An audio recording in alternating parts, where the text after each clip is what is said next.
Hi, it's Leslie Meredith with Breakbulk Events and Media. I now have the moderator from our IMO 2020 panel, Wave from BIMCO.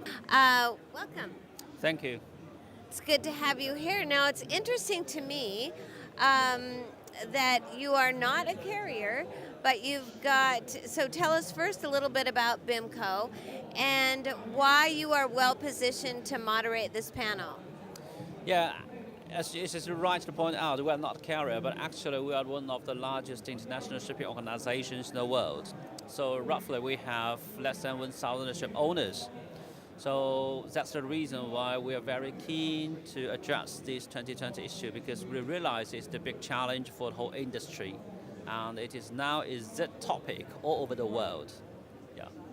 Yeah, it absolutely is. So tell us, what are you advising your members, or what are you encouraging people to think about, and how to proceed with a plan that will be compliant to the new regulations?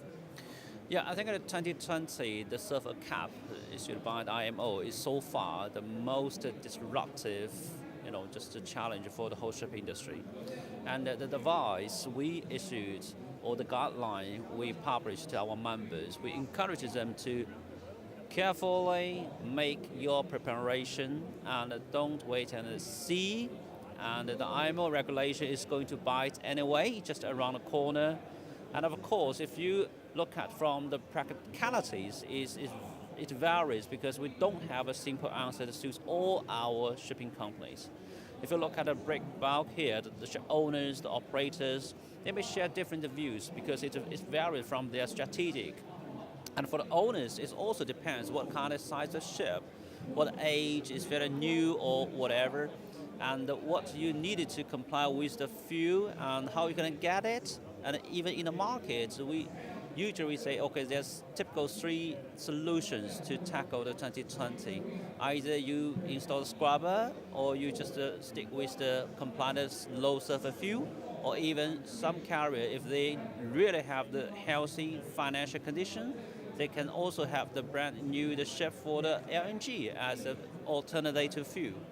But the problem, as we can see, is for the scrubber now is more and more nations, they are going to issue the ban on the open loop scrubber washing water. So it clearly will impact the scrubber existing anyway. But some owners, they believe the scrubber is just a commercial bet. I want to invest, and I estimate the price difference between the low sulfur fuel and the high sulfur fuel, let's say maybe the first 6 months in 2020. And they simply treat it as investment. And the investment, the payback period, according to the current estimation, it could be from 1.5 years to 2 years, and that's it.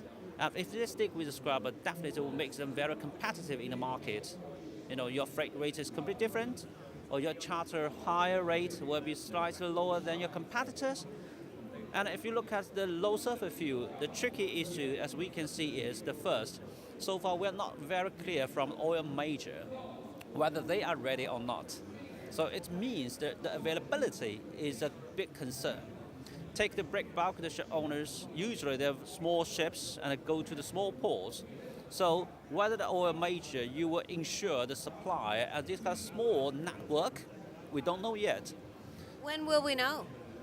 Well, we will see. If you look at the oil major, for example, one oil major, they just last week, they make announcements, they will make sure all their, the low sulfur fuel will be available the Q4 this year. And the other reality is, even for the oil major, they made a lot of blended oils. The blended oils means a lot of experiments. And it could be the technical problem in terms of their compatibility or viscosity. For example, if the BP oil and the Sulphur pack oil just share, perhaps I have to reserve the separate tanker to use this kind of fuel, because I can't just store it at the same tanker. So this is a lot of questions, the technical questions we need to deal with. And that's not happening right now? So far, we heard some kind of sad stories, just because the blend oils, for example, just the first half last year, we heard from Houston And internationally, we heard about 100 ships. Actually, their main engine, just was hit by this kind of contaminated fuels. And we believe it's the rationale behind. It could be something related to the blended oil. The oil majors made the experiment. So this is really the big concerns. For example, as the Breakbulk, you needed to ensure your operation without any kind of, just disruptions about this kind of issue. Right. Absolutely. Well, it sounds like there's still some uncertainty in the market, but it also sounds like, if our industry can be aware of the various possibilities and be thinking about that and planning for them, that's probably the best we can do right now. Yeah, I think we are all sit on the same boat. So if you want to be a good player, you got to do well and properly, take your preparations. And on the other side, we also, keep a very close eye in terms of the enforcement. For example, if some good players they use the low sulfur fuel, that means their OPEX is definitely higher. And some guys they just cheat, they use the high sulfur fuel, and they want to take the risk. So that means their competition is definitely not at the same level playing field. So how as the IMO member states, as well as flag states, the port state controls, they could, just implement a robust inspections and ensure enforcement, then keep everybody on the same page. Absolutely. That sounds like a good solution. And I would think that for shippers, that's a good question to ask. For your carrier, your transporter, are you compliant? Because from a shipper standpoint, they don't want their goods to be hung up in a port, stopped, right? Yeah, absolutely. I think that for the shipper side, usually their normal reaction is, okay, this is your business, right? You just deal with it. I just pay your freight, pay your money, and I just trust your professional services. So we do see in the future, that the shipper or the charterer, they will be very careful in terms of selecting their business partner.